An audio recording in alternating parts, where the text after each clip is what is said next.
नमस्कार। हमारी आज की कहानी का नाम है सुझाव। काशी नाम के एक व्यक्ति ने अगरबत्ती की दुकान खोली। उसके पास कई प्रकार की अगरबत्तियां थी। उसने अपनी दुकान के बाहर एक साइन बोर्ड लगाया, यहाँ सुगंधित अगरबत्तियां मिलती हैं। दुकान अच्छी चलने लगी। एक दिन एक ग्राहक उसकी दुकान में आया और बोला कि आपने दुकान के बाहर जो बोर्ड लगा रखा है उसमें एक विरोधाभास है कि अगरबत्तियां तो सुगंधित ही होती हैं, दुर्गंध भरी तो नहीं होती, तो सुगंधित शब्द का यहाँ प्रयोग क्यों किया गया है।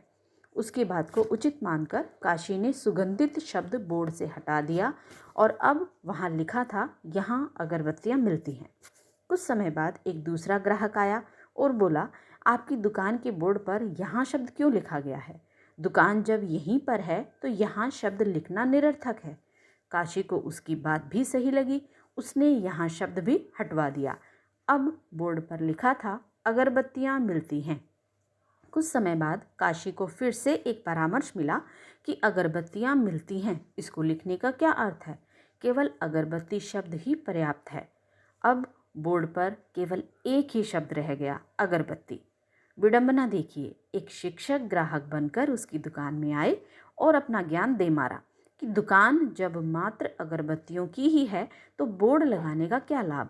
लोग तो देखकर ही समझ जाएंगे कि अगरबत्तियों की दुकान है। इस प्रकार वह बोर्ड भी वहाँ से हट गया। धीरे धीरे दुकान के माल की बिक्री कम होने लगी और काशी चिंतित रहने लगा। एक दिन उसका एक पुराना मित्र उसके पास आया।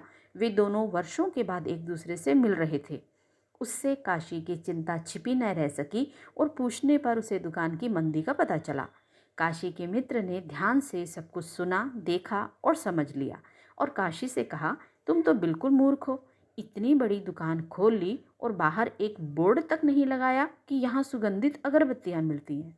ऐसा सुनकर काशी ने बोर्ड से संबंधित तीनों ही बातें उसे बताई तो वह हंसा और बोला कि मित्र, तुम्हें जीवन में पग पग पर सुझाव देने वाले बहुत मिलेंगे जो उस विषय के विशेषज्ञ नहीं होंगे, लेकिन तुम्हें लगेगा कि सारा विज्ञान, दर्शन शास्त्र, समाज शास्त्र आदि उनमें ही समाया हुआ है। अगर ऐसे लोगों की सुनोगे और उनकी ही कही बातों का पालन करोगे तो समय समय पर परिस्थितियां भी बदलती रहेंगी।